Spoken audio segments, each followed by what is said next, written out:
Hello, I'm Vince Rubino, and I'm an attorney practicing in northeastern Pennsylvania, the Lehigh Valley, and surrounding counties.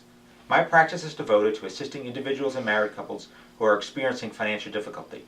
And today I would like to talk about the foreclosure process, and in particular, home foreclosure. Since county rules and procedures can impact the foreclosure process, I will be focusing on northeastern Pennsylvania and the Lehigh Valley, which are the regions in which I practice. We pretty much all understand the deal we make with the bank when we obtain a home mortgage. The bank lends us the money to buy the house, and we pay it back over time.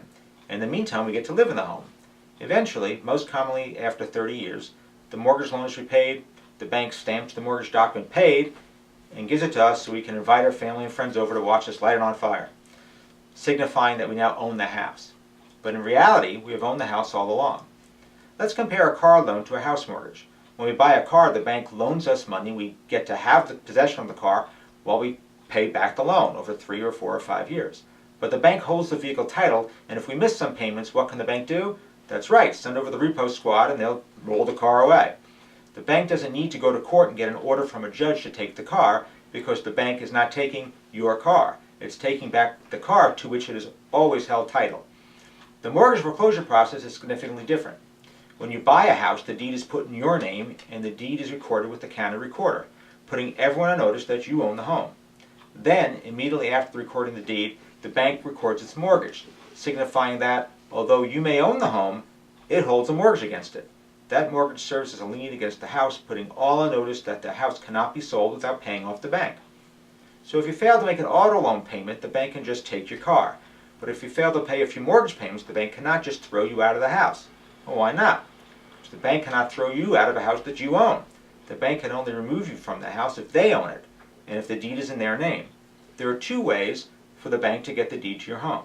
Number 1 is a deed in lieu of foreclosure. A deed in lieu is the transfer of property from the borrower to the bank. This occurs when the borrower wants to give the property to the bank and the bank wants to accept the deed for it. A deed in lieu doesn't ordinarily happen until after quite a bit of negotiations between the borrower and the lender, and is not the usual manner in which the bank obtains a deed to properties against which it holds a mortgage. That would be number 2, the foreclosure process. Foreclosure is the most common legal procedure by which a bank obtains title to a house. Technically, it is a lawsuit against the property itself, the Latin term for which is in rem, and is not a lawsuit against the borrower personally. The culmination of the foreclosure process is something we have all heard of, the sheriff's sale. At the sheriff's sale, interested parties may bid on the property subject to foreclosure action. Contrary to popular belief, however, there is rarely competitive bidding at sheriff's sales. Almost always, the bank, which may credit bid because it's owed money on the house, is a successful purchaser at the sheriff's sale. Usually a week or so after the sale, the sheriff will issue the purchaser, once again usually the bank, a deed to the property. After receiving the deed, the bank owns the property, and if the former owners are still in the house, the bank can evict them.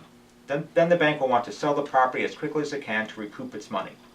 If you are or soon may be facing a foreclosure action, you should speak with an attorney practicing in your county to discuss your options for either saving the house or, if you are intending to move anyway, surrendering it.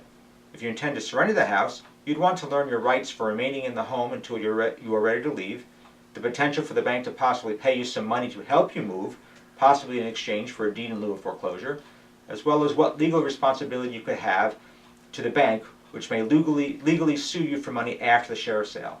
There could also be negative tax ramifications for failing to repay the mortgage loan in full, and you should seek professional advice to help you avoid owing money to the IRS.